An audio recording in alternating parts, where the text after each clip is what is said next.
Hello बच्चों, आज मैं आपको पढ़ाऊंगी क्लास 6 की हिंदी, जिसमें मैं आपको पढ़ाऊंगी पार्ट 9 साहस।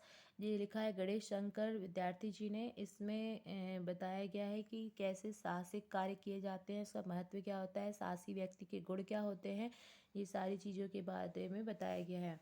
अ, ये चैप्टर में महापुरुषों के साहस के बारे में है। ये इसे मैं पढ़ रही हूँ, आप इसे ध्यान से सुनिएगा। संसार के काम बड़े अथवा छोटे साहस के बिना नहीं होते। संसार के सभी महापुरुष साहसी थे। बिना किसी प्रकार का साहस दिखलाए किसी जाति या किसी देश का इतिहास ही नहीं बन सकता। इसके साहस के कारण ही अर्जुन, भीम, भीष्म, अभिमन्यु इत्यादि आज हमारे हृदय में जीवित हैं। अल्पस्य पर्वत के विशाल शिखरों को पार करने वाले हनीबल और नेपोलियन का नाम वीरवरों के नाम के साथ लेकर केवल उनके अतुलनीय साहस के कारण ही लिया जाता है। यह साहस का ही प्रभाव था कि तैमूर, बाबर, शिवाजी, क्रोमवेल, रणजीत सिंह और संग्राम सिंह जैसे सामान्य व्यक्तियों को महान बना दिया।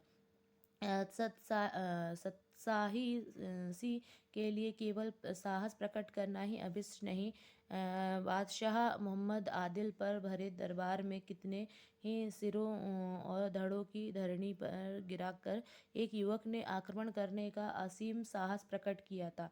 कारण यह था कि बादशाह ने उनके पिता की जागीर जब्त कर ली थी। इसी से उक्त युवक ने इतने साहस का काम किया।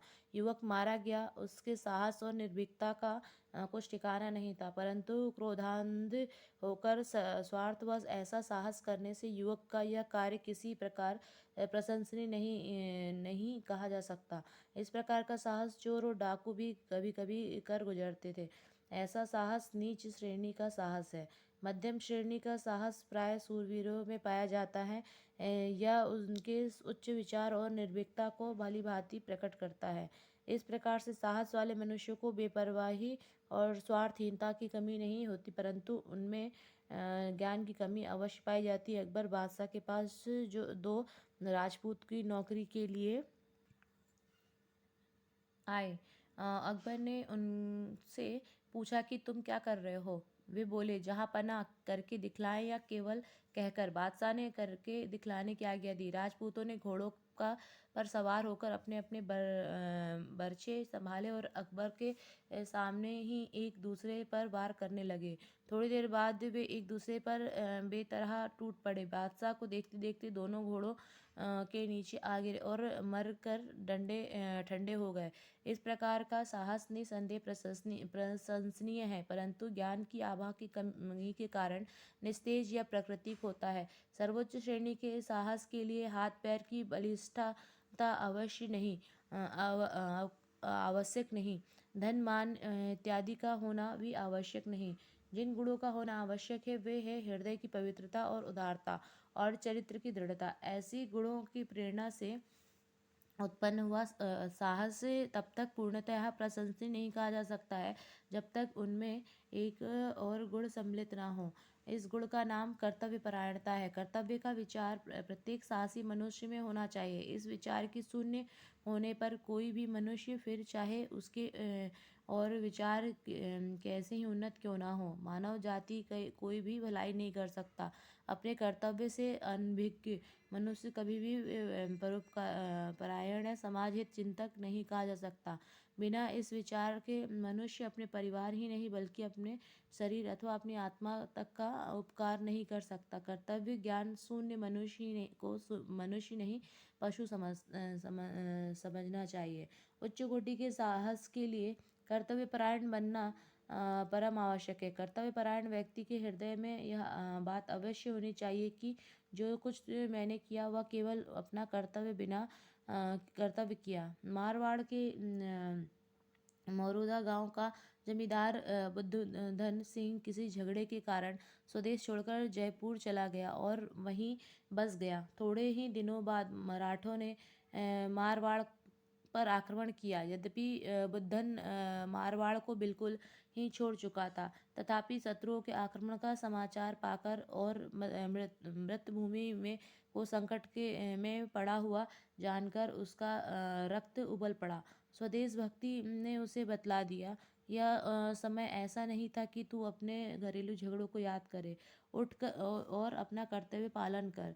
इस विचार ने उसे इतना मतवाला कर दिया कि वह अपने 150 साथियों को लेकर समय पर अपने देश और राजा की सेवा के लिए पहुंच गया। इस घटना को हुए बहुत दिन हो गए, परंतु आज तक कर्तव्यपरायण वीर बुद्धिमान बुद्धधन की वीरता को लोग सम्मानपूर्वक याद करते हैं। मौरूदा ने आज भी एक स्तंभ स्तंभ उन वीरों को यादगार के में खड़ा हुआ इतिहास वेताओं के हृदय को उत्साहित करता है। इन गुणों के अतिरिक्त उत्साही के लिए स्वार्थ त्याग और परम आवश्यक है। यह संसार में हजारों ऐसे काम हुए हैं जिनको लोग बड़े उत्साह से कहते हैं और सुनते हैं। उन कामों को वे बहुत अच्छे समझते हैं और उनको करने वाले को सराहते हैं, परंतु उन कामों में थोड़े से ही ऐसे हैं जो स्वार्थ से खाली हों। समय पड़ने पर अपनी जान पर खेल जाने अथवा असामान्य साहस प्रकट करने में सदा आत्मोत्सर्ग नहीं होता, क्योंकि बहुधा ऐसा काम करने वाले यश के लोभ से अपने नाम को कलंकित होने से बचाने के इरादे अथवा लूट मार के द्वारा धनोपार्जन करने की इच्छा में ऐसे मुदान्ध हो जाए करते हैं कि वे अपने मतलब के लिए कठिन काम करने में संकोच नहीं करते। सत्साहसी व्यक्ति में एक गुप्त शक्ति रहती है, जिसके बल से वह दूसरे मनुष्य को दुख से बचाने के लिए प्राण तक देने के प्रस्तुत हो जाता है।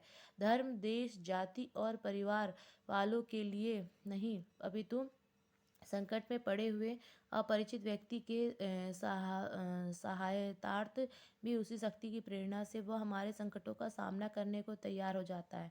अपने प्राणों की वह लेश मात्र भी नहीं परवाह नहीं करता। इस प्रकार के क्लेशों को प्रसन्नतापूर्वक सहता और स्वार्थ के विचारों को वह फटकने तक नहीं देता। सत्साहस के लिए आवश्यक है कि अवसर की राह देखने की आवश्यकता नहीं, क्योंकि सत्साहस दिखाने के अवसर प्रत्येक मनुष्य के जीवन में पल पल में आया करता है। देश काल और कर्तव्य का विचार करना चाहिए और स्वार्थ रहित होकर साहस न छोड़ते हुए कर्तव्य परायण बनने का प्रयत्न करना चाहिए। ठीक है बच्चों, यहाँ पे मैंने आपको कर्तव्य परायण बनने की शिक्षा दी, तो आपको इसे ध्यान से सुनना था और फिर समझना भी है आपको।